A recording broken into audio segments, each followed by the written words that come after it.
Hola, buenas tardes. Bueno, vamos a empezar. Yo soy Pablo Montini, soy el director del Museo Marc, eh, y les damos la bienvenida y también les agradecemos que hayan participado de esta actividad que organizamos junto a nuestros museos primos hermanos de Santa Fe, que son el Museo Gallardo, el Museo de Ciencias Naturales Ángel Gallardo de Rosario y el Museo de Ciencias Naturales Florentino Meguino de Santa Fe. Dependemos del Ministerio de Cultura de la provincia de Santa Fe. Y pensamos esa actividad con Irina Pogorni, que la verdad es que estamos sorprendidos del éxito. Hubo en menos de 24 horas 540 inscriptos y tuvimos que suspender la inscripción porque pensamos que iba a ser mucho más provechoso tener entre 500 esta actividad. Para nosotros es muy importante porque es la primera actividad que hacemos con museos de la provincia del Ministerio de Cultura, que empezamos a trabajar juntos, y nos estimula mucho a seguir haciéndolo, y además tener la Irina, que la verdad es que en lo particular y en lo personal respeto muchísimo, y un museo de historia como el Marc, en realidad pensar a tener la Irina, no es casual, porque en realidad los trabajos de Irina son una referencia para todo aquel que estudie cualquier tipo de museos y la historia de los museos. Para todos nos sirve más allá de las ciencias naturales. Y además porque el Museo Marc, en realidad que es un museo histórico, nació como museo científico y pretendía tener también colecciones de ciencias naturales que finalmente no tuvimos y nos convertimos en un museo de historia. Así que nada, para todos, muchas gracias por estar acá. Les voy a presentar a Irina, pero creo que ya la conocen. Irina es doctora en Ciencias Naturales por la Universidad de La Plata y es licenciada en Antropología. Es investigadora principal del CONICET, con su lugar de trabajo que es el Archivo Histórico de la Facultad de Ciencias Naturales y el Museo de La Plata. Es especialista en Historia de la Ciencia, tuvo un montón de galardones a lo largo de su vida profesional y académica. También fue profesora visitante de muchas universidades y ha publicado un montón de libros. Y creo que como el museo tiene que fomentar las industrias culturales, vale que promocionemos sus libros, ¿no? Y recientemente, y además también tiene una característica que nos enorgullece, que es que todos sus libros, la mayoría de sus libros fueron publicados en Rosario, con lo cual nos llena de orgullo eso, y que además también en esta oportunidad y con el éxito del seminario están en promoción. O sea que cualquiera que quiera comprarse, algunos de ellos tengo acá, como por ejemplo el Sendero Luminoso, el Sendero Luminoso no, perdón, el Sendero del Tiempo y las Causas Accidentales, de Prohistoria. Hay una gran colección que dirige Irina, justamente de Historia de la Ciencia. Si ustedes ponen Pogorni como en el código promocional van a tener un gran descuento. Lo mismo que su antepenúltimo libro, La momia que habla, también está en esa colección. Y recientemente salió esta biografía en la colección de Daza, de las biografías argentinas, Florentino Ameghino y sus hermanos, que también la editorial, a la cual le agradecemos mucho, nos va a mandar de regalo para la biblioteca del museo. Y su último libro, que es Los argentinos vienen los peces, que fue editado por Beatriz Viterbo, que acaba de salir en una editorial rosarina. Así que nada, muchas gracias y los dejo con Irina.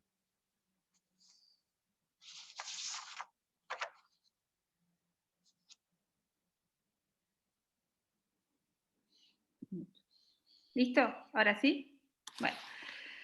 Bueno,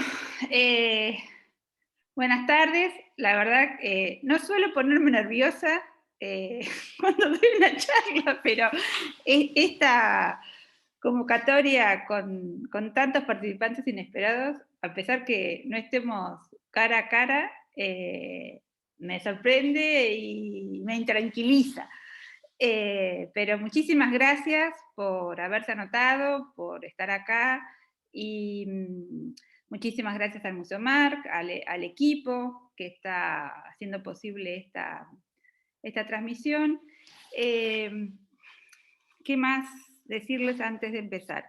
Yo organicé, frente a semejante número de participantes, organicé esto no como un seminario, va a haber un PowerPoint, pero como un punteo de temas.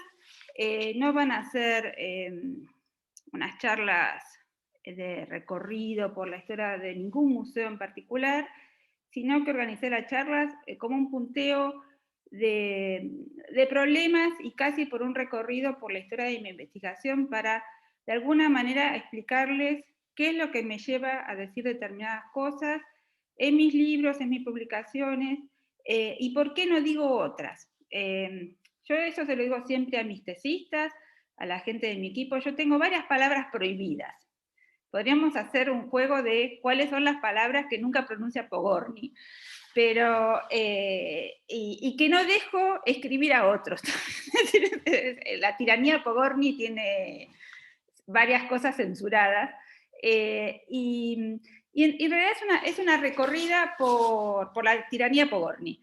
¿Qué se puede decir, qué no se puede decir en esos libros que yo escribo? A mí me gusta mucho escribir, no doy tantas clases, pero sí me gusta escribir, y entonces planteé este seminario como un recorrido, una historia de los temas que he venido trabajando desde hace, no sé, 20, 25 años y quizá más. Paulina, te voy a pedir por favor, si yo organizo, como les dije, un PowerPoint, que es un punteo de temas, no hay imágenes, creo que además poner más imágenes entre nosotros es poner un poco más de ruido. Entonces, en realidad hay letras. Creo que la próxima directamente no voy a poner ningún PowerPoint, porque directamente vamos a hablar entre nosotros. ¿Podés pasar a la siguiente, Paulina, por favor? Sí, yo voy a aprovechar además para hablar de el título que le puse a estos seminarios cuando Pablo me invitó, y pensamos un título. Puse Museos y Colecciones en Movimiento, inspirándome en un proyecto que está empezando en este mes de mayo de 2021, que es un proyecto codirigido con Nathalie Richard, de la Universidad de Le Mans, una historiadora de la arqueología, una historiadora de la prehistoria, una historiadora de las ciencias humanas, con la que estamos trabajando hace varios años en proyectos binacionales Argentina-Francia, y hace 2 años Nathalie me embarcó en la posibilidad de presentar un proyecto RISE a las convocatorias 2020 de la Unión Europea. Estuvimos trabajando todo el año 2019, convocando equipos, armando proyectos, temas, planteos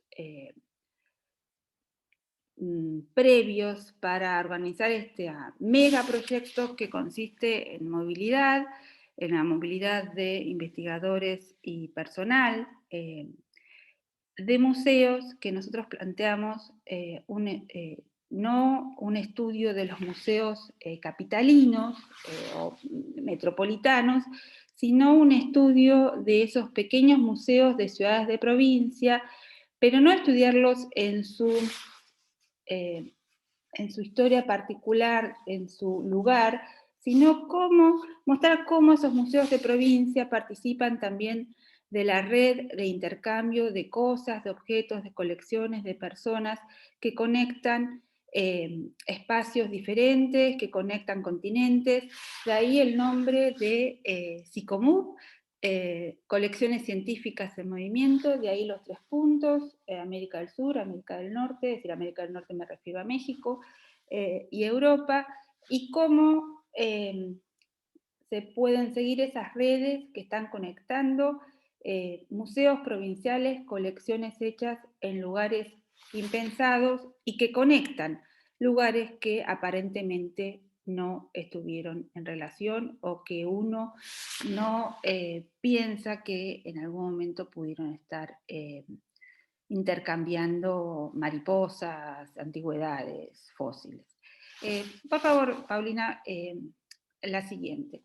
Entonces, como les decía al principio en la introducción, el curso va a recorrer algunos de estos temas que traté en mis libros y publicaciones y que han llevado finalmente a este proyecto que presentamos en plena declaración de pandemia el año pasado. La presentación final y la presentación a la Unión Europea fue en abril de 2020 y hace unos meses ya, es decir, a fines del año pasado, nos enteramos que ganamos. Para nuestra alegría, nuestra sorpresa, casi tanta sorpresa como este curso, y ahora empieza la pesadilla de llevarlo adelante porque son proyectos bastante engorrosos.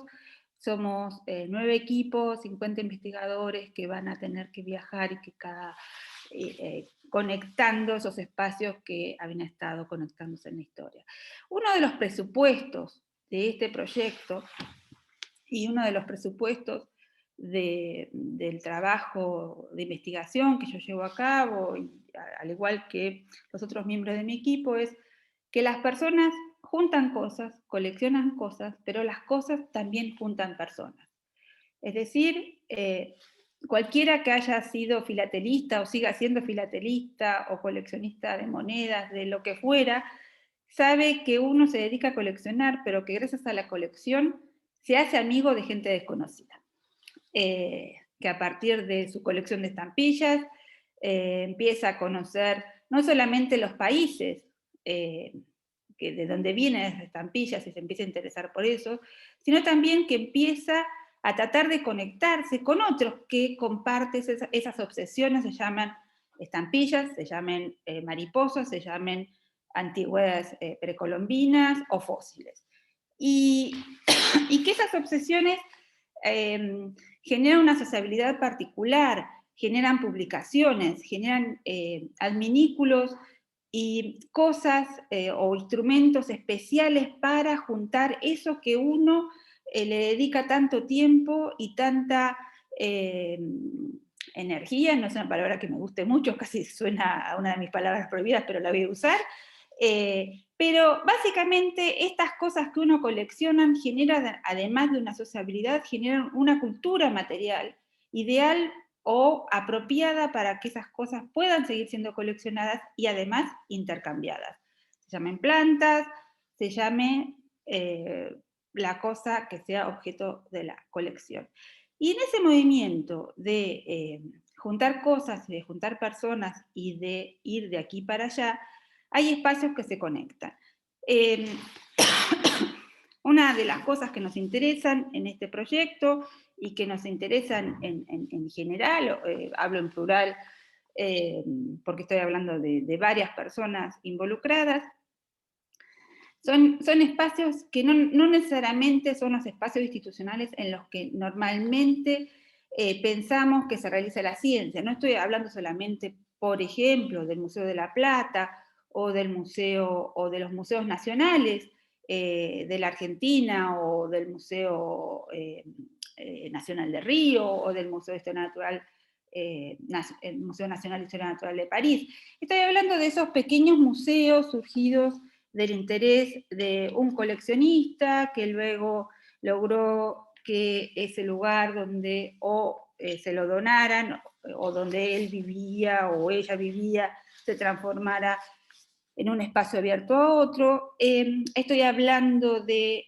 los lugares que guardan colecciones y no necesariamente son museos, pero que, por ejemplo, la casa de Ameguino en La Plata, su espacio privado, su librería donde él trabajaba, que son espacios que terminan siendo lugares de investigación, lugares de depósito de materiales, y que por el mismo hecho de albergar una colección y un coleccionista, se conecta o se transforma en un centro de intercambio de información y de objetos. Ameguino, el caso particular, una casa en La Plata, un espacio privado, una librería a la que llegan personas, a la que llegan colecciones, de donde salen colecciones, de donde salen personas, y a donde llegan y salen, y de donde salen cartas. Es decir, estos espacios, no necesariamente institucionales, pueden ser privados, pero conectados gracias a la colección y a la actividad de coleccionar con el resto del mundo. Y además, es decir, este proyecto que hemos ganado y que además, o mis libros, también refleja otro recorrido que está pensado en función de varios hastíos, de varios aburrimientos, de muchos bostezos, que me produce y me vienen produciendo hace muchísimos años los lugares comunes asociados a los museos, a la historia de los museos, a la historia de la investigación científica. ¿Qué quiere decir con esto? Paulina, si podés pasar a la próxima diapositiva. Esta es una frase, bueno, mejor dicho, es un párrafo con el que yo cierro las palabras finales del desierto de una vitrina, el libro que escribimos con María Margaret López, la investigadora de Brasil, que también trabaja en historia de los museos e historia de la paleontología, que de alguna manera me marcó el camino cuando yo empecé hace unos 20 años. Y es una descripción de Eduardito Holmberg, el hijo de Eduardo Holmberg, el médico botánico y naturalista. El hijo Eduardito muere joven, él trabaja para la Secretaría de Agricultura de la Nación y como enviado a la Secretaría hace un viaje del cual hace un informe en 1902, y él se pregunta en 1902, después de visitar algunos museos en el litoral argentino, en Paraná, en Corrientes, hace esta reflexión sobre los museos que a mí siempre me sirvió para pensar que esa respuesta que nosotros solemos escuchar en los cursos sobre las funciones de los museos, ¿para qué sirve un museo? Nosotros siempre hablamos como, bueno, el museo tiene una función, sirve para esto, sirve para aquello, y Eduardito Holmberg acá se hace la pregunta de para qué un museo, y la respuesta es mucho más realista, porque está hablando de lo que le está pasando a los museos después de fundados. Se las voy a leer, pueden leerla sola, pero él dice: el Museo de Paraná hace una impresión desastrosa. Estamos hablando de 1901-2. Tiene olor de olvido y aspecto de vizcachera. Hay vidrios rotos y han sido reemplazados por diarios viejos. Con el de Corrientes sucede algo parecido. También vive abandonado. La primera sala de fósiles está hecha con los pedacitos sobrantes del Museo de Paraná. En los corredores del patio cuelgan piezas de lampalaguas y de yacarés, todas carcomidas y en pedazos, amenazando caer definitivamente al suelo. En el centro del patio, entre los yuyos que lo invaden, hay algunos instrumentos meteorológicos que con las columnas de mercurio rotas y las agujas torcidas se están preguntando para qué sirven. Y ahora me pregunto yo, en vista de que las tres instituciones víctimas de un pecado común están en iguales condiciones de olvido, ¿por qué existen? ¿Para qué? Si no responden a necesidad alguna. Fundados los museos, más por la necesidad de tener iniciativas y hacer algo muy importante que por otras razones, los gobernantes hallaron en su obra un título digno de honrosa mención, como que a nadie puede decírsele: usted ha hecho mal en darnos un museo. Entonces, este es mi punto de partida. Es decir, mi punto de partida es no decir que un museo sirve para esto, sirve para ello, para acá, que tiene una función en la vida. No. Es decir, sino hacer una historia de los museos donde la pregunta de para qué sirve o por qué se fundaron los museos no está contestada de antemano. Y que, como muestra Eduardito Holmberg, no solo los museos se crean y se olvidan porque no sirven para nada, o no se crean con un fin determinado en función de un proyecto político, sino que son iniciativas de uno, del otro. A nadie se le puede decir: usted no debe fundar un museo porque parece que hay hace quedar bien la creación de esto, pero en el fondo los museos, para sobrevivir, en el fondo no, en la superficie, los museos para sobrevivir tienen que estar demostrando permanentemente ante los poderes públicos, provinciales, nacionales, municipales, que tienen un cometido que servir, que tienen una propuesta que eso es útil y que vale la pena invertir en ellos. Es decir, eso es lo que aparece por lo menos en la historia de los museos del siglo XIX en la Argentina, versus, y acá viene lo que yo les decía, aquello que me produce cierto hastío, versus ese discurso tan difundido acerca de que los museos se establecen en la Argentina y en muchos lugares del mundo como con un objetivo puesto desde los poderes más altos para cumplir con tal y cual función, y que son un brazo instrumental del gobierno, de la expansión de la ciencia, de la expansión del progreso y de la política nacional o provincial. Yo estoy totalmente en la vereda opuesta, y lo que, es decir, no porque piense que no lo puedan ser, sino que versus esa idea de los museos como algo monolítico que se establecen con una función que viene de arriba para cumplir determinada función, cuando uno ve historia de los museos y la ve en las fuentes y no en los discursos de inauguración, que en los discursos de inauguración, por supuesto, que el museo parece un robot de estos japoneses que va a salir a conquistar el mundo.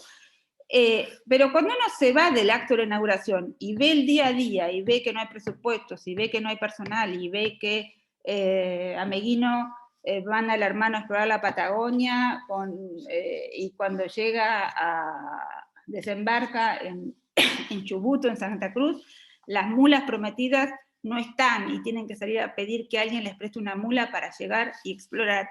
Entonces, cuando uno sale del discurso de la inauguración y de la justificación de por qué existe el museo, uno ve instituciones mucho más débiles, mejor dicho, uno ve fundaciones, inauguraciones que quedan abandonadas muy rápidamente después de ese discurso de inauguración, o que se reinauguran en cada gobierno, con cada nuevo gobernador, con cada nuevo intendente, para, como dice Roberto Holberg, darse lustre y que alguien diga qué bien ha hecho usted en darnos un museo.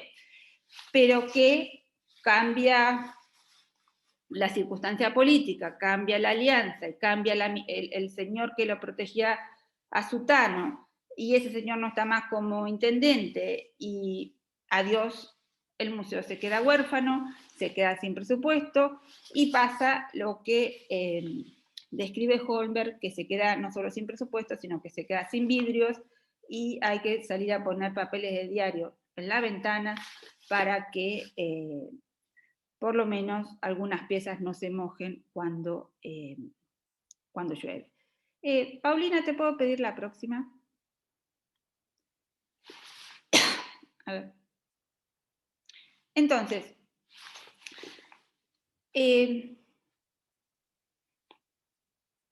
básicamente, es decir, cuando uno hace historia de los museos, la pregunta entonces de qué es un museo, para qué es un museo, o para qué ha servido un museo, se tiene, o he tratado de resolverla, no tanto por categorías, por definiciones ahistóricas, de lo mismo que es la ciencia. Es decir, cuando uno hace historia, uno no trabaja con una definición del presente acerca de lo que es la ciencia, lo que es científico, o qué es la arqueología, qué es la ciencia para un científico contemporáneo, sino que en esto, como antropóloga, uno ve qué es eso que hacen aquellos que se llaman científicos, qué es un museo para aquellos que lo visitan, para aquellos que lo dirigen, para aquellos que lo quieren establecer, cómo conciben ese museo desde las propias categorías del autor. Entonces, un museo se resuelve, o qué es un museo, se resuelve observando desde el punto de vista histórico, observando qué son los museos para quienes han vivido ahí adentro, qué han sido esos museos, y ver además que esa serie de adjetivos y funciones que se le adjudican hoy a lo que es un museo responden más a un deber ser que a las situaciones históricas por las que han atravesado los museos en distintos momentos de la historia moderna. Es decir, ahora, yo sé que en este curso hay mucha gente que trabaja en museos y estarán al tanto de la discusión que ha habido, por ejemplo, el año pasado, o el anterior, o en este mismo momento, en el Consejo Internacional de Museos acerca de lo que debe ser un museo, modificando la definición anterior de museo. Y probablemente recuerden que una de las características que se le dan a un museo es la de ser o de tener o contar con una colección permanente. Es decir, la idea de permanencia de las colecciones es algo parece bastante inherente a la definición de lo que es un museo. Pero cuando uno en realidad ve a los museos en movimiento y ve a los museos en su historia, ve que la permanencia de las colecciones, la estabilidad de las colecciones, en el sentido de las cosas que entran no deberían volver a salir, es más un deseo que una realidad. Más allá de los robos, más allá de las pérdidas por incendio, destrucción total o parcial, que una vez por año, por lo menos, nos enteramos de alguna catástrofe ocurrida en los museos, es decir, los museos históricamente han sido saqueados, han sido vandalizados, sin hablar de los incendios que han destruido sus colecciones, pero también muchos museos han vendido sus colecciones.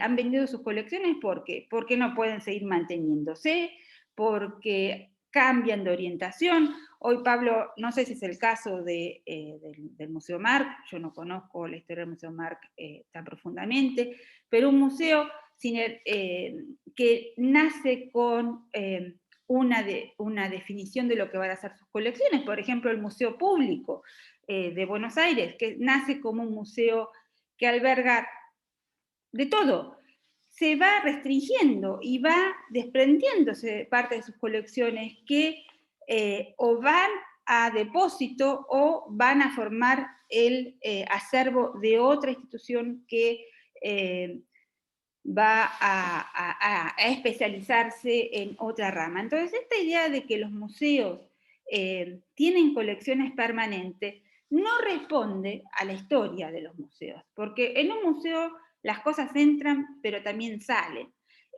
Por distintos motivos salen. Y además, esa idea de la permanencia de las colecciones, yo es decir, voy a recordar que me dedico más a la historia de los museos de historia natural, que no trabajo tanto con, es decir, no trabajo nada con museos de arte. No es que no me interesen, pero mi especialidad pasa sobre todo por los museos de historia natural y de antigüedades o de objetos arqueológicos, depende la época en que estemos hablando, se lo llama de una manera u otra.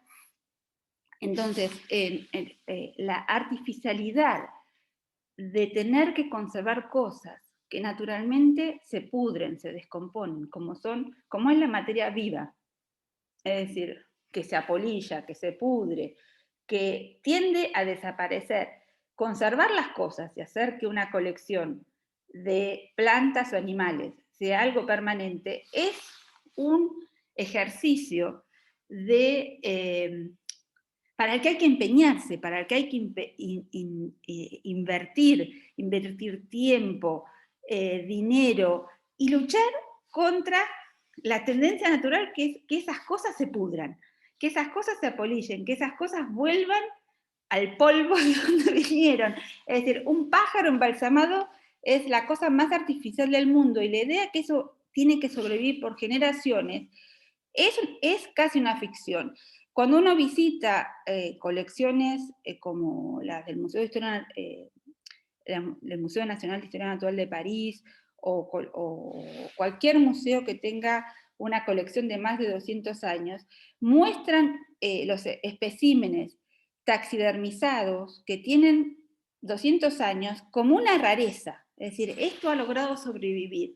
Entonces, toda esta idea de la permanencia del museo es algo más tirando artificial, a un deseo de que un museo pueda conservar para siempre aquello que está destinado a la muerte, y B, a desaparecer.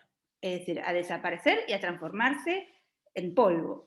Entonces, es decir, no es que, no sé dónde leí hace poco, Gustavo Politis escribió en la contratapa de Los argentinos vienen de los peces, que era un relato iconoclasta. Estas cosas que digo no son por una voluntad de espantar a nadie, sino de tratar de pensar a los museos desde la artificialidad e historicidad de su existencia. Esta voluntad de querer que las cosas nos sobrevivan y pervivan para siempre es un ejercicio que requiere, sobre todo, de mucho dinero y de muchos medios técnicos artificiales para que estas cosas ocurran. Y esta idea misma de que en el museo tienen que conservarse estas cosas es una idea en la historia europea, en la historia moderna, relativamente moderna, que aparece en determinado momento de la historia europea, y ustedes me disculparán, pero no hay ninguna institución humana que haya durado toda la historia humana. Y así como esta idea de museo algún día apareció, algún día va a desaparecer. Es decir, son instituciones, como todas las instituciones humanas, que aparecen y desaparecen. Y hacer historia creo que nos enfrenta a la conciencia de esa historicidad, y hacer historia de los museos no nos tiene, o mejor dicho, tiene que ayudarnos a hacernos pensar que estamos frente a instituciones que en algún momento van a desaparecer, y con ella todas las profesiones que se han asociado al trabajo en el museo. Es decir, vos, Pablo, reíte, pero es lo mismo que la universidad. La universidad no existió toda la historia humana, la universidad en algún momento también va a desaparecer, como han desaparecido miles de instituciones de las sociedades humanas del pasado. Van a desaparecer también las que conocemos nosotros. Yo no les digo que van a desaparecer mañana y que vamos a salir a buscar trabajo todos. En este momento estamos en un periodo de auge de los museos. Ustedes saben que desde la década de 1990 los museos como institución han cobrado nuevos bríos. Pero si vamos a la década del 60, y ni hablar si vamos a las décadas de la vanguardia, de los 20, de los 30, el museo era una institución destinada a desaparecer porque era el símbolo de la cosa más retrógrada del universo. Entonces, nosotros creo que, yo hablo como historiadora, no hablo como alguien que trabaja en un museo, y por supuesto que no estoy diciendo vamos con la antorcha y los tridentes a destruir el patrimonio. No es ese mi discurso, para nada. Es decir, yo lo que digo es que tenemos que ser conscientes de que estamos trabajando con instituciones que tienen su historicidad, que no les puedo prometer cuándo el museo va a desaparecer, pero así como nosotros nos vamos a extinguir como especie humana, porque no hay ninguna especie en el mundo que haya sobrevivido, que haya acompañado la historia de la Tierra, también va a desaparecer en algún momento. Es decir, los míos son siempre mensajes muy optimistas. Vamos contentos de la extinción. Pero tener en cuenta que todas estas cosas, estos discursos que a veces repetimos, estas definiciones que repetimos sin pensar, tienen una historicidad y responden a un momento histórico. Acá, hurra por el optimismo. Acá no es optimismo. Yo siempre me describo a mí misma como una pesimista progresista, porque creo que no hay nada mejor que ir a la extinción contentos. Pero, entonces, volviendo a las diapositivas. Paulina, por favor. Y lo mismo con la idea de patrimonio. Es decir, la idea de patrimonio es una idea mucho más reciente incluso que la idea de museo, que tiene que ver con definiciones y con la historia de las leyes, y acerca de cómo determinadas cosas empiezan a ser consideradas patrimonio de un determinado Estado, patrimonio nacional. Ustedes, bueno, en el caso argentino sabrán que las leyes, por ejemplo, que declara propiedad de la nación las antigüedades y los fósiles en la ley de yacimientos desde 1912, pero antes de esa ley, que se reglamenta casi 10 años después, antes de esa ley, tanto lo que es objeto arqueológico, antigüedades, como se las llama en la época, o colecciones de fósiles, huesos, eh, moluscos, valvas, forma parte de la propiedad privada, como es en este momento también en Estados Unidos, o forma parte de los patrimonios o los inventarios de las colecciones públicas de la nación o de las provincias que la están haciendo, pero que no forman parte de algo que hoy llamaríamos patrimonio nacional o patrimonio de alguna entidad administrativa, porque el patrimonio no existe como tal.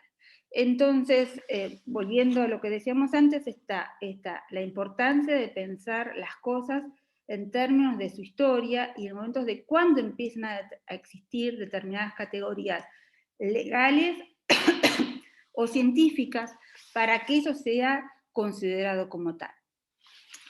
En el recorrido de mi investigación, eso fue muy claro cuando empecé a trabajar la historia de las colecciones de Florentino Ameghino, hechas por su hermano. Ustedes saben que Ameghino empieza como proveedor de colecciones de fósiles, de mamíferos fósiles en su juventud o de antigüedades americanas a algunos museos europeos. Luego, continúa con su actividad privada de coleccionista con apoyo de distintas instituciones argentinas, Academia de Ciencias de Córdoba, por un tiempo corto vicedirector del Museo de la Plata, pero básicamente en la década de 1890, Ameghino es un coleccionista privado que con recursos particulares y con el apoyo de distintos políticos, pero fuera de las instituciones argentinas, manda a su hermano, comisiona a su hermano de manera privada a explorar distintos yacimientos fosilíferos de la Patagonia, y las colecciones le pertenecen a él, como le pertenecía a él la colección, a Florentino, como la colección que había hecho hasta 1886, en parte con dineros públicos, pero que él almacenaba en su casa, en almacenes que él mismo pagaba, y que pone como condición, o mejor dicho, es parte del contrato, que él firma con Francisco Pascasio Moreno, cuando Moreno, en los primeros años del Museo de la Plata, lo hace nombrar su segundo en el Museo de la Plata, y parte del contrato para acceder a ese puesto es que Ameghino le entregue al museo la colección que había hecho hasta ese entonces. Es decir, hay una colección que es privada y forma parte de un contrato laboral para poder entrar a trabajar en la institución que va a codirigir con Moreno. Después que él entrega esa colección al Museo de la Plata, que había sido suya, y que él considera que cuando lo echan,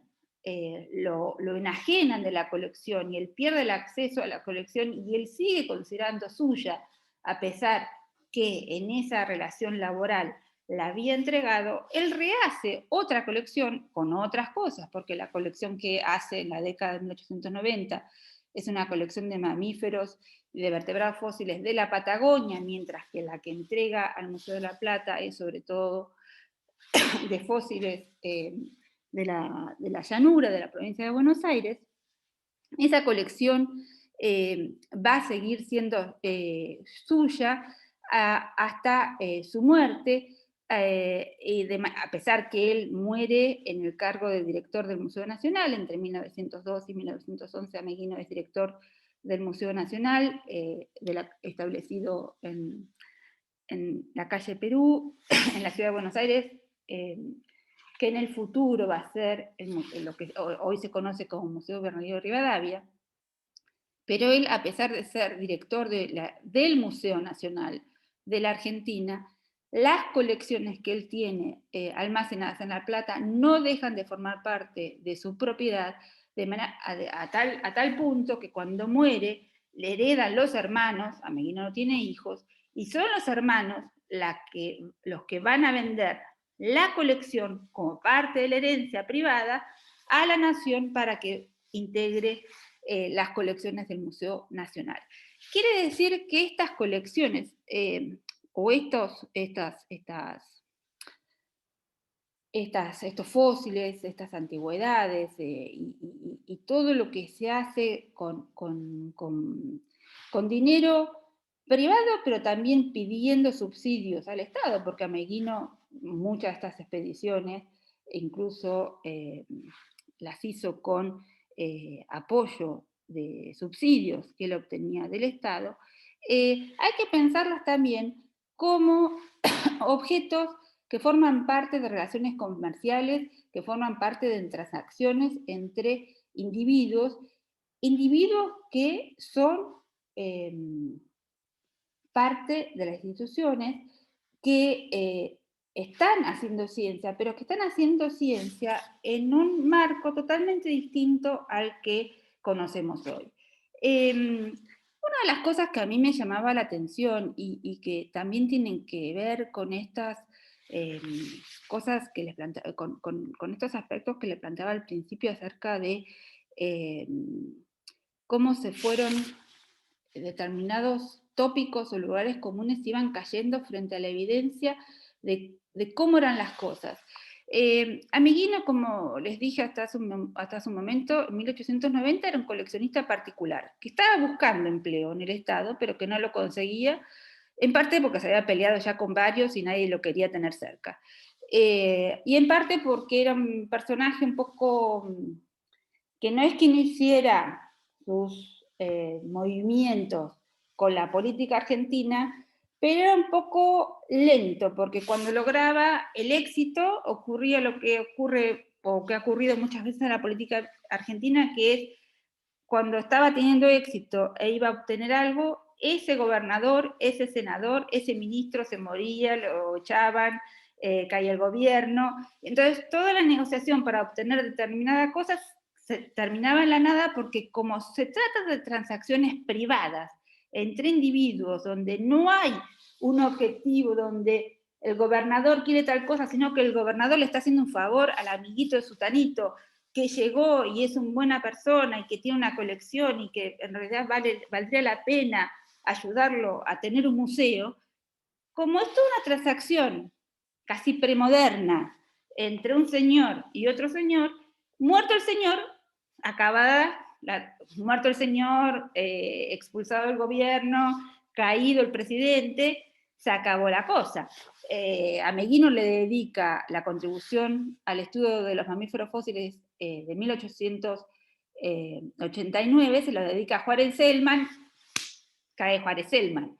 Entonces toda la empresa de quedar bien con el presidente de la Nación Argentina, que es una estrategia desarrollada en conjunto con los científicos alemanes que están en Córdoba, fracasa, pero no porque Ameguino hiciera una jugada que no era muy política para quedar bien con el presidente de la Nación, sino porque la crisis se lleva a Juárez Selman y el apoyo que podría haber logrado por ese lado desaparece.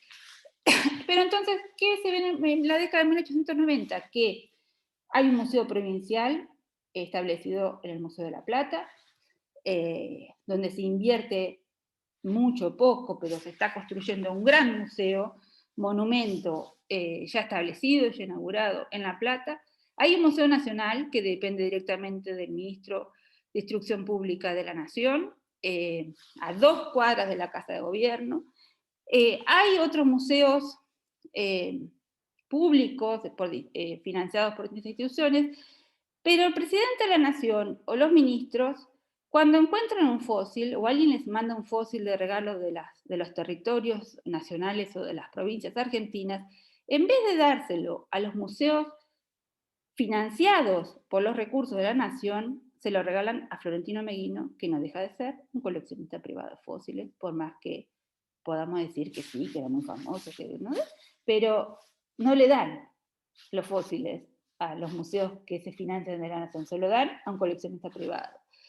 U otra cosa que es bastante reveladora, es decir, hay ciertas disposiciones para evitar la salida de fósiles del territorio nacional, no llegan a ser ley, pero existen algunas disposiciones desde la década de 1860. Pero cuando se desata la fiebre fosilífera por explorar la Patagonia, en parte por la exploración de los ameguinos, hay que llegar a la Patagonia. Hay que llegar a la Patagonia porque de La Plata o Buenos Aires a la Patagonia es lejos, hay que trasladarse, hay que volver a La Plata o Buenos Aires con las cajas cargadas de fósiles que pesan. Para eso, una de las pocas maneras de llegar, que no sea por tierra, que es muy difícil, es por los barcos que hacen la carrera a la Patagonia, que son barcos del Estado, y para eso lo que hay que hacer es golpear la puerta de los ministros. La puerta de los ministros la golpean los viajeros del Museo Nacional, con fondos del Ministerio de Instrucción Pública. Los viajeros del Museo de la Plata, que depende del gobierno de la provincia de Buenos Aires, que es provincial todavía el museo. Ameguino, que es un coleccionista privado, que no depende de ninguna institución. Los norteamericanos de la Universidad de Princeton, que golpean la puerta del ministro de Relaciones Exteriores. Y varios más. Y todos logran el pase en los barcos que van a la Patagonia. Y todos se odian entre ellos, porque todos compiten por la posesión y el descubrimiento de esos yacimientos y la explotación de esos yacimientos paleontológicos. Pero ¿qué habla de esta convivencia en un mismo barco de expediciones con objetivos diferentes, destinos diferentes, que van en contra incluso de las disposiciones hechas desde el Estado? Por ejemplo, la no exportación de fósiles. Cuando Princeton, la expedición de Princeton se va a llevar los fósiles a Estados Unidos, cuando Meguino tiene tratos con Carl von Zittel, un paleontólogo de Múnich, con quien ha hecho un trato de intercambiar fósiles por apoyo económico para explorar la Patagonia, entonces en el mismo barco del Estado van personas con objetivos diferentes y que incluso van a contravenir las disposiciones del Estado. Entonces, esta idea que la exploración fosilífera de la Patagonia se hace planificada del Estado, se cae a pedazos ya de ver estas transacciones que tienen que existir para que, que resultan en cosas absolutamente contradictorias y que resultan en una convivencia en un barco durante varios días de gente que se detesta entre sí. Entonces uno tiene en la Argentina de 1880, de 1890, museos, colecciones privadas y públicas que compiten entre sí y compiten por los recursos existentes para la supervivencia de unos y otros. Entonces yo con esto, vamos a ver qué hora es, pero sí, es más o menos la hora que empezaba a cerrar. Con esto voy a cerrar la charla de hoy para plantearles algunos aspectos que yo considero que pueden cuestionar esos relatos tan monolíticos que existen sobre las funciones de los museos en el fin del siglo XIX. La semana que viene, en vez de orden y progreso, me voy a dedicar a desorden y progreso, para hablar un poco de cómo son cómo se organizan las cosas dentro de los museos, en museos donde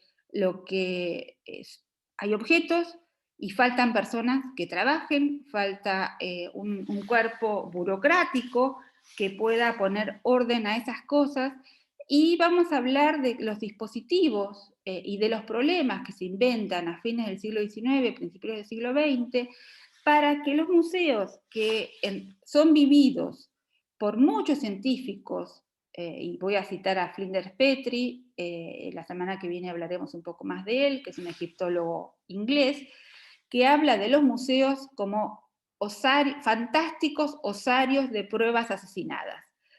Es decir, lugares donde las cosas se depositan sin control y donde los científicos no pueden trabajar porque la capacidad de esos objetos de actuar como evidencia se ha perdido por el desorden que reina en ellos. Entonces, la semana que viene vamos a hablar de esto, de desorden, orden burocrático y progreso, en los museos de principios del siglo XX, fines del siglo XIX, y las iniciativas que surgen, que se intentan establecer con mayor o menor éxito, pero que están en juego y que muestran precisamente la debilidad de los museos de fin de siglo XIX, versus a esta otra idea del museo como un monumento desde donde el orden se impone hacia adentro y hacia afuera. Bueno, muchísimas gracias y dejo abierta la charla para las preguntas.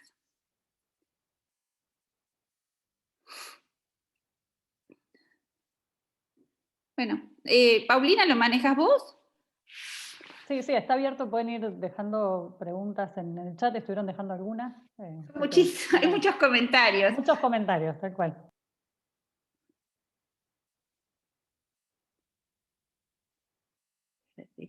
Tras cartón el COVID. Había una que quedó atrás.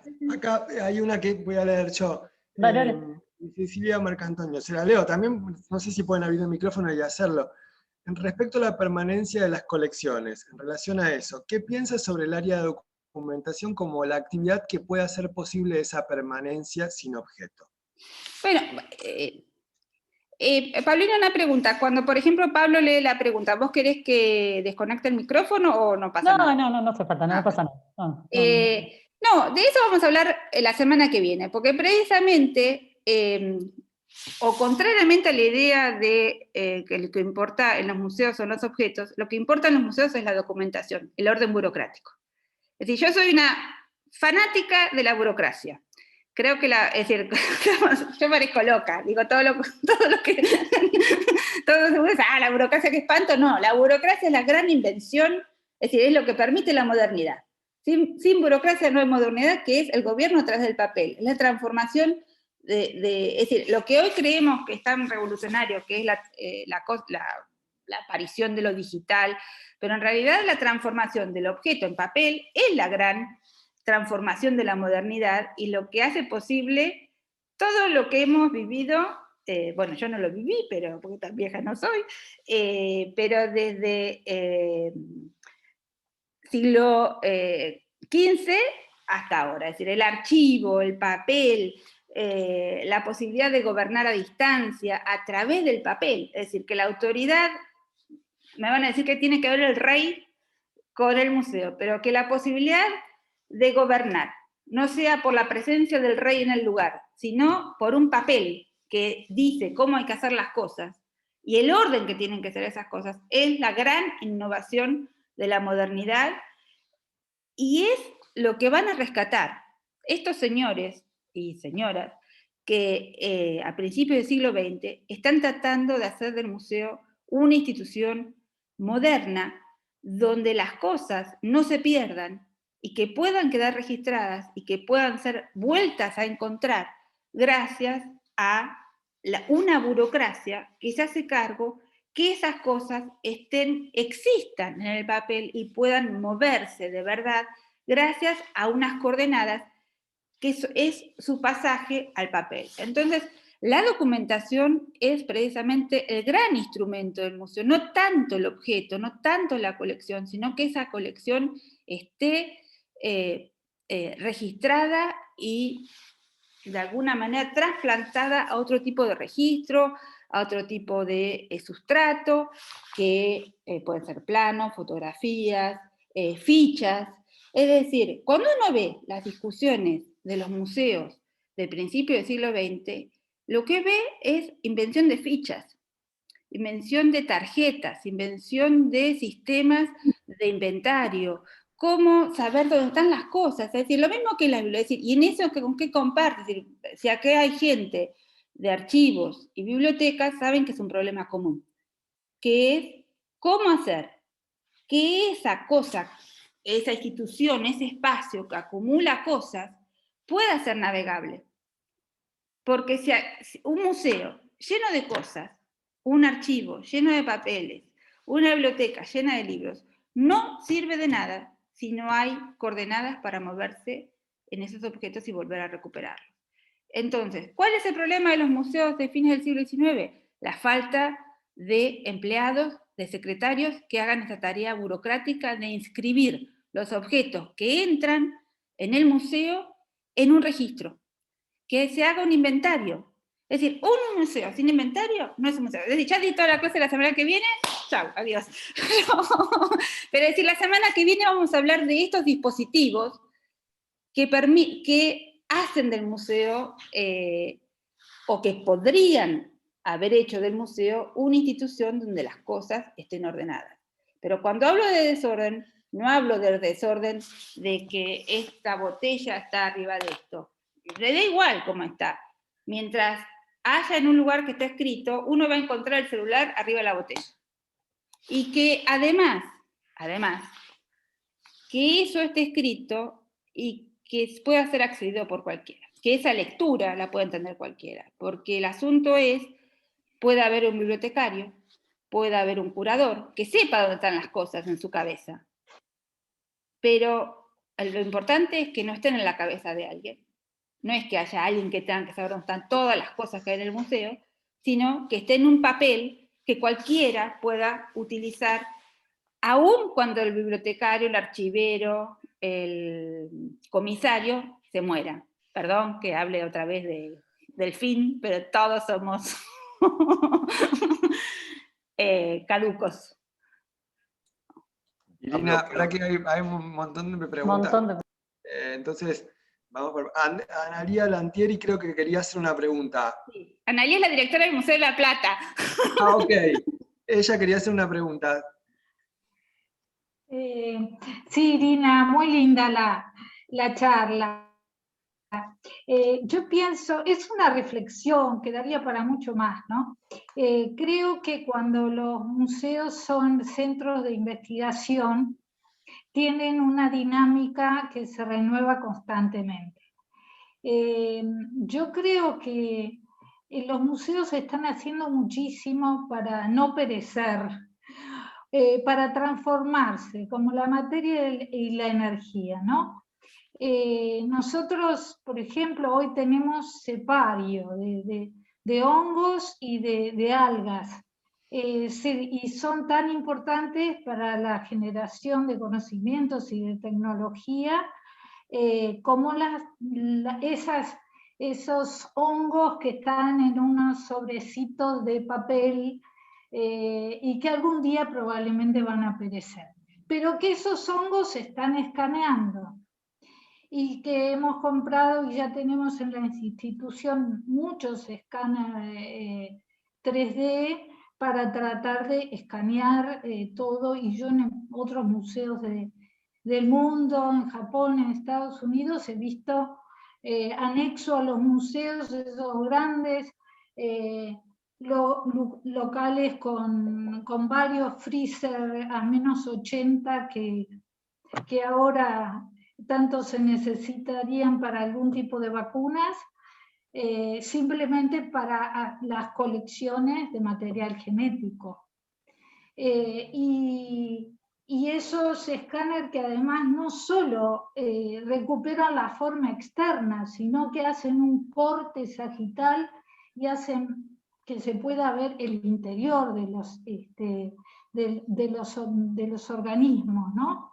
Entonces yo creo que lamentablemente siempre es una ecuación con el dinero, que en Argentina estamos un poco siempre por detrás, porque somos un país en vías de desarrollo y muy pobre en este momento, pero que en museos como el de La Plata, que dependen de una universidad, tienen ese flujo constante de la gente joven y de la innovación y de la investigación que lo transforman. Claramente no es lo mismo que hace más de un siglo. Los objetivos no son los mismos.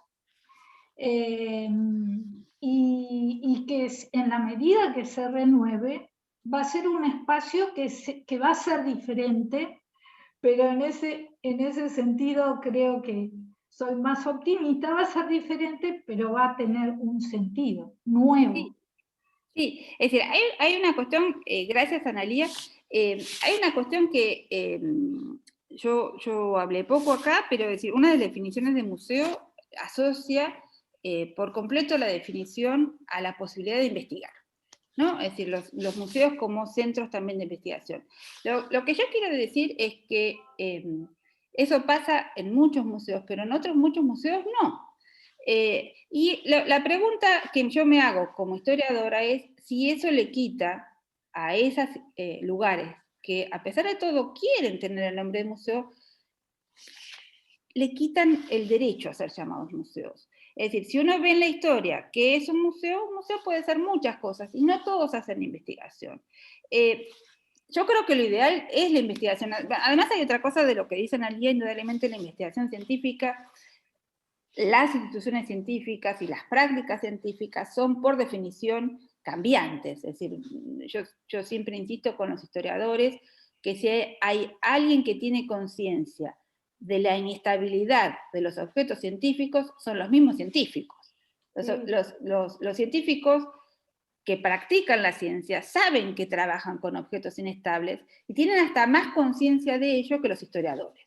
Los historiadores a veces, cuando hacen historia de la ciencia, cuando hacen historias de las instituciones científicas, suelen olvidarse de no aplicar o de no querer aplicar al pasado categorías del presente. Mientras que los científicos son conscientes de la inestabilidad de los objetos que estudian, no solo en su propia biografía, sino que además los científicos, como los médicos también, tienen una gran tradición de revisar la historia del objeto que están estudiando.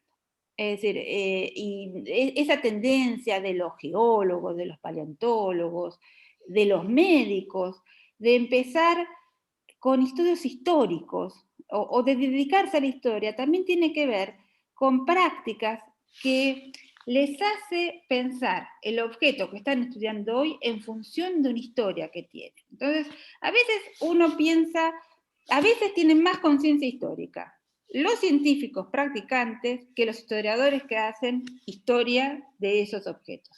Es decir, es un esfuerzo grande no esencializar las prácticas de la ciencia. Cosa que los científicos saben perfectamente bien, que están trabajando con cosas en cambio permanente y que lo que hoy vale, mañana probablemente no vaya a valer. ¿Por qué? Porque se han descubierto cosas nuevas o las cosas se hacen de otra manera. Entonces yo creo que lo que plantea Analía es interesante desde el punto de vista de, efectivamente, la investigación va reformulando no solamente las instituciones, sino también las prácticas y los espacios, porque hay una cosa que lo sabrán todos aquellos que trabajan en museos universitarios, que es que las instituciones científicas descartan permanentemente materiales, eso que forma parte de la cultura material de las prácticas científicas de hace 5 años, es decir, las computadoras, los microscopios, que caen en desuso. ¿Por qué? Por ese cambio permanente al que está refiriéndose Analía. Estos freezer que mencionaba ella, probablemente dentro de 10 años eso sea un objeto histórico. ¿Qué se hace con eso dentro de 10 años? Se lo tira, se lo guarda parte del museo. Entonces, los museos donde se hace investigación científica tienen además el problema adicional que es cómo conservar la cultura material que se utiliza en las instituciones y que se va descartando. Y que nosotros lo tenemos en Alía, es decir, colecciones de diapositivas de vidrio, es decir, microscopios que no sirven más, que además sabemos, los que estamos en instituciones científicas, que el espacio en las instituciones es un bien preciado. Y todas estas cosas, lo sabía Meguino perfectamente bien, que trabajaba con fósiles de mamíferos que ocupaban lugar, las cosas ocupan lugar. Yo les recuerdo una frase de Ángel Gallardo. Acá hay varios del Museo Ángel Gallardo de Santa Fe, ¿verdad? Bueno, cuando Ángel Gallardo, que trabajaba en el Museo Nacional, el que había dirigido a Meguino, Ángel Gallardo dice que elige como tema de trabajo las hormigas porque no ocupan lugar. Las colecciones de hormigas no ocupan lugar. Entonces, a mí me parece que son reflexiones hechas por científicos, es decir, no por historiadores, que los historiadores muchas veces no calibramos la importancia del lugar, la importancia de guardar, la importancia de conservar. Tiene implicancias espaciales, y las implicancias espaciales son implicancias de dinero, porque el espacio que ocupo con algo que no me sirve, por ejemplo un freezer dentro de 15 años, porque no va a servir, porque el frío va a ser de otro tipo, no sé qué, ¿dónde lo guardo? Implica, si quiero un lugar para guardarlo, necesito construir la oficina para poner al investigador que va a trabajar con el freezer de nueva generación. Entonces, en los museos, ese problema es permanente. Entonces, ¿cómo? Y hacer una historia que tenga en cuenta eso, es decir, el cambio, y cómo no hacer una historia que esencialice momentos o de pesadilla o de optimismo a la enésima, y mostrar precisamente una historia de conflictos, pero una historia de conflictos nimios, menores, que son, a fin de cuentas, los que están haciendo que la ciencia o cualquier marcha de institución vaya para un lado o para el otro. Es decir, ¿cuáles son algunas de mis palabras prohibidas? Puedo hacer un concurso a ver quién las adivina, pero no va a ser el caso. Pero, por ejemplo, yo no uso casi nunca, o no me refiero casi nunca a positivismo, evolucionismo, darwinismo. Es decir, ¿por qué no me refiero a eso? Porque parece que explica todo y no explica nada, ni nacionalismo menos que menos. Es decir, parece que con decir, el museo este tiene un objetivo, el nacionalismo, no sé qué, no sé cuánto, está todo explicado. Y no está explicado nada. Es decir, eso ya lo sabíamos de antemano. Es decir, si vamos a reducir las cosas a los grandes sismos, no hagamos nada. Es decir, sinceramente me voy a trabajar un banco, y un banco de gerente, ¿no? De gerente o banquera, pero no, es decir, cuando yo digo que mi investigación estuvo guiada por las cosas que me producían hastío, me escapaba para decir, bueno, a ver, esto ya está, para otra cosa. Es decir, es como hacer investigación para decir que el capitalismo es malo, por favor. Es decir, lo sabemos desde los 5 años. Y si no lo sabemos, bueno. Sí, pero no voy a hacer una investigación de 5 años de doctorado para decir eso. Es decir, hay muchas cosas por investigar, hay muchas cosas por decir. Y creo que si le prestamos atención a qué se hace con el freezer dentro de 15 años y cómo alguien se va a pelear porque el lugar que está el freezer lo quiero yo para instalar a mi equipo de investigación, y cómo eso puede generar una disputa que después se disfraza de otra cosa, creo que estamos prestando la atención a una dimensión de los museos que además tiende a no hacer de los museos un sujeto. Porque esa es otra tendencia que aparece mucho, hacer del museo el sujeto de la oración, como si el museo pensara, como si el museo hiciera, como si el museo en sí fuera un sujeto que actúa y piensa. Irina, todas esas las palabras prohibidas en realidad son una crítica directa o velada a la historiografía de historia de museos. Quiero decir, me parece que va para ese lado. Entonces mi pregunta sería, ¿qué pensás del último desarrollo historiográfico en torno a los museos? ¿Cuál es el último desarrollo historiográfico? No, digo, hay muchos libros de historia de museos, a eso me refiero, hay muchas tesis sobre eso. Bueno, es decir, yo hace 20 años por eso, hace 20 años que me la paso diciendo que, por favor, es decir, no, es decir, digamos, por favor salgan de los discursos de inauguración, eso es lo que digo. Es decir, ojo, es decir, a ver, yo no estoy defendiendo, yo me he ocupado bastante del Museo de la Plata, me he ocupado bastante del Museo Nacional, me he ocupado bastante de Benati, el charlatán, que tiene un museo privado a 2 cuadras del museo público. Es decir, no se trata de defender a nadie, ni de... Pero, digamos, cuando yo leo trabajos que me hablan de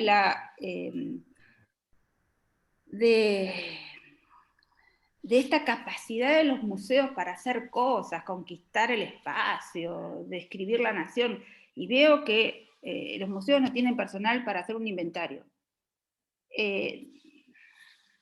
Me pone un poco nerviosa. Me pongo un poco nerviosa porque a veces termino diciendo, ojalá, ojalá salieran, digamos, pero cuando ves que no hay presupuesto, cuando los tipos de la Academia de Ciencias de Córdoba, los fundadores de la Ciencia Nacional, tienen que salir a cultivar vid porque el presupuesto no llega, porque no les giran los sueldos. Entonces, es decir,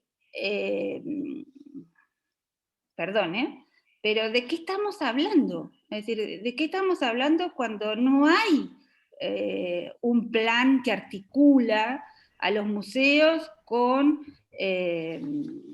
una política de gobierno? No se giran los presupuestos, se funda un museo y se lo olvida, se funda un museo que compite por los presupuestos del otro y que depende del mismo ministerio, donde hay que hacer antesala y golpear al ministro para que le publique algo. Entonces, la cosa es mucho más endeble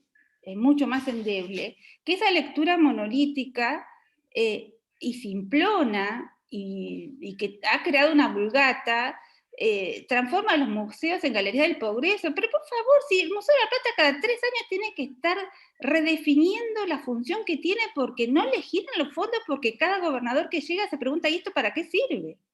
Es decir, no hay una utilidad que viene desde arriba. Es decir, y ya les digo, no es que Moreno sea un personaje que me caiga particularmente simpático, todo lo contrario, un personaje que no me produce ninguna simpatía, pero Moreno se la pasa renegociando y redefiniendo para qué sirve el Museo de la Plata, que sirve para explorar dónde se pueden hacer pozos artesianos, que sirve para ir a hacer el estudio del límite de la nación, que sirve para mostrar la antropología, no, mejor la paleontología, no, mejor esto, que vamos a hacer el censo. Entonces, cuando uno ve, y eso no pasa en la Argentina, eso vamos a aclarar, que no es una particularidad de Argentina. Hay un trabajo muy interesante sobre el Museo Nacional de Historia Natural de París, que se llama Adaptarse o Morir, que muestra cómo el Museo de Historia Nacional de París, en el siglo XIX, tiene que estar demostrando permanentemente para qué sirve. Si uno ve además que el Museo de Historia Natural de South Kensington, el de Londres, tardó 30 años en construirse. ¿Por qué? Porque según el ministro, si era amigo o no de Richard Owen, que era el que favorecía la instalación de las colecciones de ciencias naturales, de historia natural, del Museo Británico, en un edificio aparte, él era el paladín de esto. Entonces, según el ministro, ¿lo apoyaban o no? Entonces, cuando uno ve que eso está tan atado a estas transacciones personales, sí hay una relación entre ciencia y política, pero no es la relación esa que se cree que hay un gobierno que está usando el museo para salir a matar indios, para salir a conquistar la Patagonia y para tener controlado, milimetrado, escudriñado el territorio. No, ¿por qué? Porque el museo no lo puede hacer. El museo no tiene empleados para hacer eso. Entonces, puede ser que entren cosas al museo y se pierden. ¿Qué es la crítica que dice Ameguino sobre las colecciones del Museo de la Plata? El cráneo de Toba está con una costilla de Guaycurú y un fémur de Patagón. ¿Por qué? Porque el museo es un caos. Y lo llama el cambalache de las 3 bolas, donde para armar un espécimen se combinan cosas de procedencia diferente. ¿Por qué? Porque no hay control. Entonces, ¿qué orden de la nación se va a armar en el museo sí, no se puede armar el orden del museo.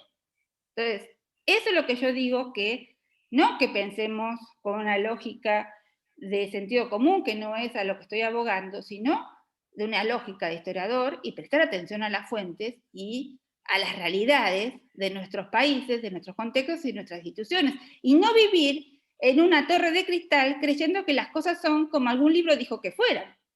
Eso es vivir en una torre de cristal, y es la famosa ciencia desconectada de la realidad. Creer que las cosas son de una manera que no fueron. Bueno, perdón. Buenísimo. Sí, y leer y trabajar con todas las fuentes. Trabajar con Todas las fuentes. O sea, no solo con los todas las discursos. fuentes y tratar además de, en vez de tratar de leer en función de un modelo absurdo, que es una mala lectura de Foucault, Argentina no es Francia, pero Francia tampoco es la Francia de Foucault. Es decir, no sé, sinceramente, yo lo que propongo es no aburrirse repitiendo lo que ya está dicho. Es decir, es así, es decir, si uno va a hacer historia, donde no se va a hacer millonario, salvo que ahora le cobra, no sé, es decir, no nos vamos a hacer millonarios haciendo esto. Es decir, yo creo que uno tiene que encontrar, tratar de investigar cosas nuevas, ver las cosas de una manera diferente, no repetir lo que ya está dicho y además está dicho y porque ya está dicho lo repetimos y porque, no sé, queda bien. Pero sí, no, yo soy, digamos, sinceramente me enerva la historiografía que reduce, es decir, que vea los museos como un público no formado. Y se maravilla frente al monumento. Cuando los mismos usuarios de esos monumentos dicen, esto no servía para nada, esto es para la gloria del arquitecto, pero la verdad es una porquería. Entonces, ¿cómo puede ser que nosotros, como historiadores, nos asombremos frente a lo que no entendemos y lo interpretemos según a nuestro propio asombro? Entonces yo creo que lo mínimo que hay que hacer es estudiar y leer las fuentes, varias, como dices vos. Perfecto. ¿Alguna otra pregunta? Hay varias, hay muchísimas, pero no sé, empezamos por alguna, pero había un montón. Respondió apenas 2. No, mire, acá me está diciendo alguien que el museo sea un caso no quiere decir que no haya sido fundado con ciertos objetivos. Sí, claro, es decir, que ha sido fundado con ciertos objetivos, pero no escritos porque hay que escribir algo. Es decir, recuerden lo que dice Holberg, Eduardito, no Eduardo de Ladislao. Es decir, nadie va a decir que usted hizo mal en darnos un museo, pero cuando uno ve las discusiones en las cámaras de que justifican por qué hay que apoyar a Francisco Moreno para la creación de un museo que al final nunca se termina de crear. Y dice, Moreno es un buen muchacho, merece que lo apoyemos. No dice la nación necesita un museo para esto, para aquello. Es decir, eso es lo que intento decir. Es decir, no hay una definición de un museo de arriba para abajo, el museo va a hacer esto para esto. No. Es decir, hay un señor, o varios, que intentan que sus obsesiones privadas se transformen en vicios públicos, ¿no? Y esos vicios públicos son, páguenme un edificio porque tengo un montón de fósiles y necesito que alguien me pague en vez de tener que pagar yo un depósito, necesito publicar, que cuesta carísimo, entonces necesito una revista con un dibujante que me haga los dibujos y no pagarlo yo, y tengo una colección que quiero que alguien me pague el edificio y además quiero tener un sueldo y ser el director perpetuo, en vez de pagarlo yo. Acá hay alguien que dice que sí, que se llama Fabián Rivero. Pero entonces, lo que yo intento decir, no es que no haya objetivos escritos de esas fundaciones. Lo que intento decir es, veamos también que son transacciones que intenta favorecer y que no hay un plan de la Argentina que vea la ciencia o que toma la ciencia como uno de los pilares de donde estructurarse. Estoy hablando de la Argentina, pero que además miremos en los museos, en la historia de los museos de Europa, que esa función de los museos tampoco es tan evidente para los políticos de entonces, y que en realidad los museos son instituciones que para la mayoría de los políticos son bastante inútiles. y que hay que justificar todo el tiempo. ¿Por qué? Porque una colección de mamíferos fósiles de la Patagonia no sirve para mucho, yo lo lamento, pero no sirve para nada, salvo para todos aquellos que nos encantan los mamíferos fósiles de la Patagonia, y que nos encanta definir una especie nueva y ver un diente, es decir, que no es mi caso, pero me gustan los señores que se dedican a eso, pero no son ciencias útiles. Es decir, por ejemplo, la transformación del legado de Smithson, con que después se va a establecer la Smithsonian Institution en Washington. Cuando no es evidente que eso va a ir a un museo. ¿Por qué? Porque el museo parece que no sirve para nada. Entonces se plantea incluso que con eso se va a hacer algo mucho más útil, que es una escuela universitaria, no un museo. Entonces, ojo con creer que el museo tiene funciones dadas para hacer tal cosa, cuando a veces es bastante al revés. Es decir, hay que inventar al museo una función para que el museo pueda sobrevivir, que es el caso del Museo de la Plata. Cuando uno ve cómo el Museo de la Plata, el Museo de Historia Nacional de París, de Historia Natural de París. Entonces, eso. Elida está levantando la mano, Elida Blasco. No la quiere veo. hacer pregunta, una amiga de la casa. Elida, sí. Muy sencilla, muy cortita, Irina. El mismo diagnóstico que estás haciendo, ¿vos lo podrías aplicar según lo que estás viendo o has logrado ver a todo el siglo XX, a alguna parte del siglo XX? ¿Notás algún cambio en ese diagnóstico 1930, 1940, 60? Elida, vos me conocés de chiquita, cuando todavía tenía el pelo otro color, y sabés mi respuesta. Mi vida acaba en 1911, que es la muerte de Ameguino. Es decir, yo no voy a hablar del siglo XX porque sinceramente sé muy poco del siglo XX. No es el siglo de mis amores. Ahora lo prefiero al XXI, vamos a decir la verdad. Es decir, ahora me estoy diciendo soy del siglo XX, qué suerte, pero no es un siglo que yo conozca, yo creo que estos procesos de creación y caída, así de explosión de museos e implosión de los museos son ciclos. En el siglo XX hay muchos momentos históricos donde se decreta la muerte de los museos, por las vanguardias, por los distintos movimientos culturales.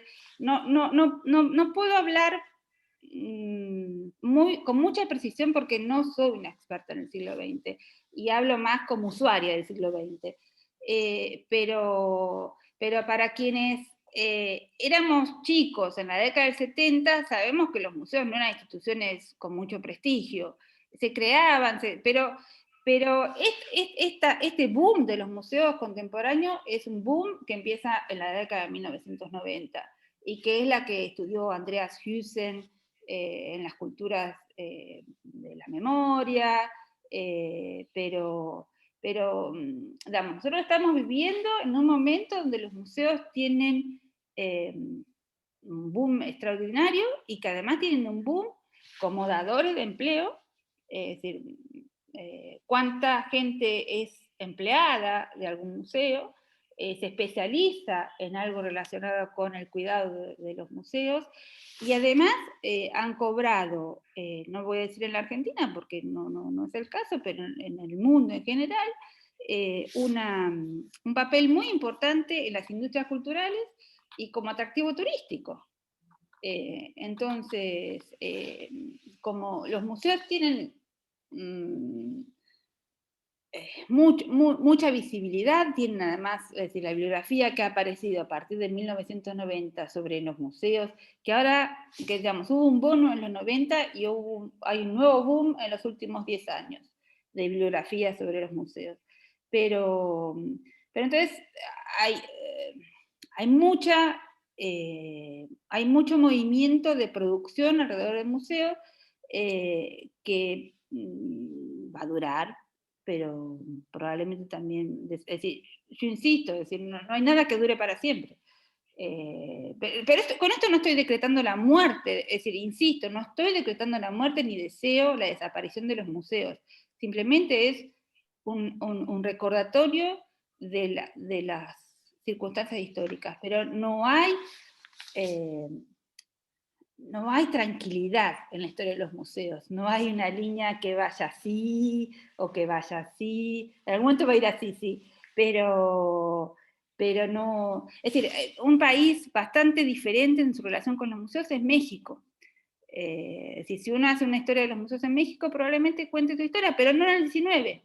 En el 19 los ciclos son más o menos, acompañan a las cosas que pasan en el mundo, ¿no? Es decir, una de las cosas que decimos siempre con mis amigas que nos dedicamos a estas cosas es que, por ejemplo, el ciclo de creación de museos de la década de 1820, a pesar de la ruptura del orden colonial, y que no habría nada que nos conecte, o que conecte esos espacios entre sí, pero uno ve creación de museos en Lima, en Argentina, en Río de Janeiro, en Carolina del Norte, es decir, en todas las Américas, en todo el continente americano, uno ve década de 1820, creación de museos, década de 1820, y un día abandono de los museos. Es decir, pero son movimientos que se dan casi al unísono, y que son interesantes para explicar, y además para pensar a los museos, no como creaciones locales, esta idea de colecciones y museos en movimiento, sino de pensar la historia de los museos en función de otros museos. Y eso sabés también que te lo decía desde el vamos. Digamos, uno no puede entender al museo del barrio si lo entiende al museo del barrio de al lado y el museo de la provincia de enfrente, y ve a los museos en un contexto mucho más amplio, porque no está explicado, pero, es decir, no está explicado, yo no lo puedo explicar, pero ¿por qué ocurren estas cosas en 1820 casi al mismo tiempo? 1820 abandono, 1830 abandono, 1850-60 volver a reflotarlos. Entonces, hay ciclos de creación, abandono, reflotar, recreación. Este Museo de Paraná que describe Holmer después fue recreado, pero ¿cuántas veces fue recreado? Si hay gente de Paraná o de Corrientes, seguramente van a saber que hay distintas fechas de fundación. Entonces, ¿a qué abogo yo? A pensar a los museos también, no como cosas desde una historiografía nacional, local o regional, sino conectada. Entonces también por eso uno ahí se da cuenta que este discurso de los museos como la Galería de la Nación, o qué sé yo, cuando uno lo ve que está conectado con movimientos que no son nacionales, también hace agua. Porque están formando parte de otro tipo de movimiento, ¿no?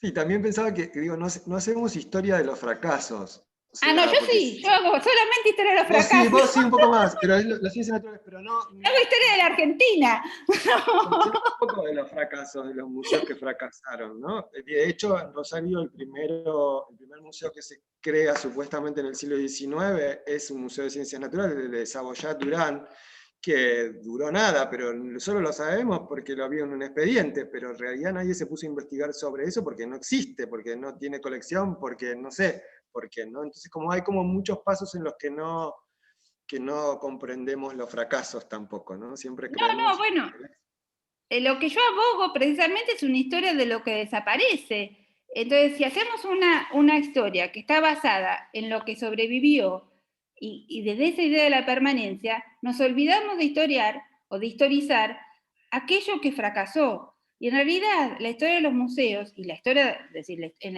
la biografía de Meguino, y en mis primeros libros, el que se llamaba... ¿qué es esto? El título largo que pongo yo. El de las...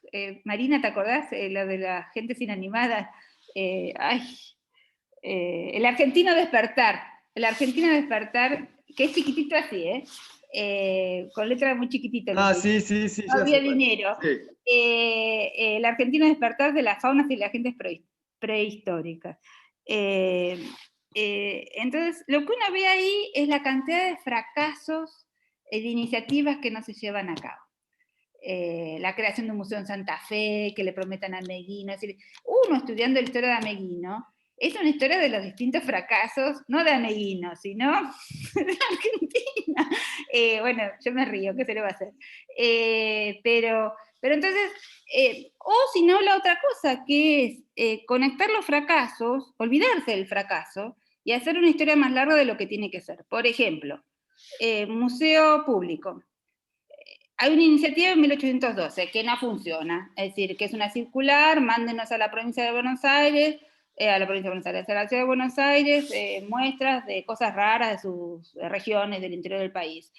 ¿Por qué? Porque España nos ha dejado en la más oscura situación, patatín patatero. Bueno, un señor de Misiones manda 2 cosas, Muñoz, un sacerdote español, dona un cajón, un baúl con instrumentos, con libros, con sus colecciones, y adiós, queda olvidado. Y después se funda verdaderamente el museo, verdaderamente más o menos, en el año 23, 1823. Cuando se hace historia del Museo Rivadavia, se dice que se fundó en 1812. Es decir, entonces se incluye en la historia del museo el fracaso de 1812, pero sin dar cuenta del fracaso o sin nombrarlo como fracaso tampoco. Entonces, ahí hay también una creación de continuidades entre proyectos que no tienen nada que ver unos con otros. Entonces, yo soy una historiadora en el sentido súper Foucaultiana, que sí me interesa mostrar las cosas que no ocurrieron y que podrían haber ido a otro lado, y que digamos, y mostrar los fracasos, lo que no ocurre, lo que estaba ahí jugando y sin embargo no terminó de jugar. Y creo que sí que es necesaria una historia de esas ramas, en evolución se dirían ramas, o se decía cuando yo estudiaba, ramas abortivas, que forman parte de la historia y que forman parte de esas tensiones que le terminan dando forma a no solo a las instituciones que estamos estudiando, sino a las personas que tuvieron que lidiar con esas cosas. Pero por eso cuando yo digo, prestemos atención a cómo los directores de los museos tienen que reformular permanentemente sus instituciones, quiere decir que el planteo original fracasa, y que el objetivo por el cual se estableció no funcionó, y que no les alcanza para tener dinero. Entonces tienen que inventar otro, y en el fondo eso es una reformulación. También se lo puede pensar como un fracaso, pero que rompe con esa línea de continuidad con el que estamos acostumbrados a pensar la historia de los museos. Es decir, lo que está hoy podría no haber estado.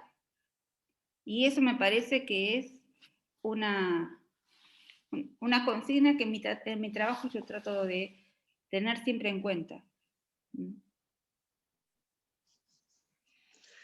Les recordamos que los trabajos de ella están en promoción. Si vuelvo a vender a las editoriales rosarinas, están en promoción, así que pueden leerlos. No, y yo quería decir una cosa a propósito de la promoción. Yo tenía una abuela que tenía una tienda. A mí me encantan los códigos de descuento, me encanta comprar todo descuento, así que no hay nada que me haya puesto más contenta que hayan puesto un código de descuento que sea mi apellido, porque me sale el espíritu tendero. Pero, así que, no, bueno, yo creo que da para conversar muchísimo, indudablemente estas son conversaciones, por eso quise hacer punteos de temas y no tomar una historia de museo. Yo voy a tratar de la semana que viene, es decir, hablamos bastante de eso, hablar de esta transformación del museo en papeleo, ¿no? Es decir, y los problemas que hay. Voy a tratar de juntar materiales sobre eso, y en función de las preguntas de hoy y de las discusiones, a lo mejor traer algunos otros ejemplos. Yo sé que hay varios de ustedes que han empezado a seguir en Facebook, también parece que el éxito, es decir, yo no soy muy popular en Facebook porque siempre pongo cosas de trabajo, nunca pongo fotos, nada por el estilo. pero si alguno me quiere escribir por Facebook y decir algún tema que les gustaría, bueno, encantada. También, digamos, creo que sí lo voy a hacer, porque al final lo terminé nombrando, hablar de los museos viajeros, de los charlatanes, que no es de la parte de la burocracia, pero sí hablar de un museo, de museos viajeros propiamente dicho, que son estos museos de charlatanes de feria, y de todos estos casos, que no son fracasos, pero que sí hablan de la debilidad de la ciencia en Argentina, en Colombia, en Francia, donde cualquiera con un discurso que parece que se refiere a la ciencia del progreso, le puede vender un buzón a cualquier ministro. Entonces, eso también creo que puede servir en este contexto para mostrar cómo decir cualquier cosa que suena a tono con los discursos de la época puede pasar por investigación y por ciencia cuando es puro palabrerío. Y en el caso de la historia de los museos, hay mucho de eso. Qué simpática. Bueno. Preguntaba si lo íbamos a grabar, todavía no lo sabemos. Tenemos que